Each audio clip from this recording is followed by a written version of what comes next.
In today's video, I'm going to teach you how to change your Slack workspace name, a process that should take around 5 minutes. Let's dive right in and get started on this simple step-by-step guide that will help you update your workspace name with ease. Firstly, open your favorite web browser and navigate to the Slack website. Slack, as many of you know, is a fantastic platform designed to enhance team communication and productivity.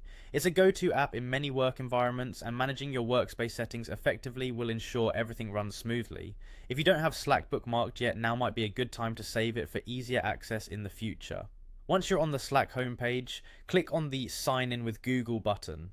Using this method is typically quicker, especially if you're accustomed to logging in with Google for other services.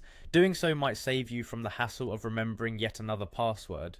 After signing in, you'll find yourself on the Slack dashboard. This is the hub of all your activities, where you can access different channels, messages, and most importantly for today's task, your workspace settings. Next, look towards the upper left part of the screen and click on your profile picture or initials.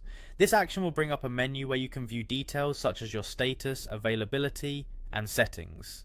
From this menu, select the workspace you want to update. Keep in mind, if you are a member of multiple workspaces, you'll need to ensure you're changing the name for the correct one.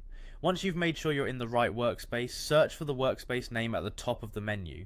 It typically appears alongside your profile information.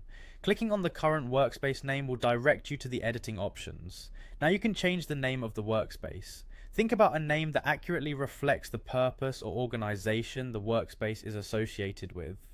This name will be visible to all members, so choose something that everyone can easily recognize and connect with. After you've typed in the new name, make sure to save the changes. Slack often does this automatically, but it's always good to double check. You might also want to inform your team members about the change so they're aware, and don't get confused when logging in next time. And that's it, you've successfully updated your Slack workspace name. Remember, keeping your workspace organized and properly labeled not only helps in identifying it at a glance, but also aids in maintaining a streamlined workflow for everyone involved. Thanks for tuning in, and if you found this guide helpful, don't forget to like and subscribe for more quick tutorials on managing your online tools efficiently.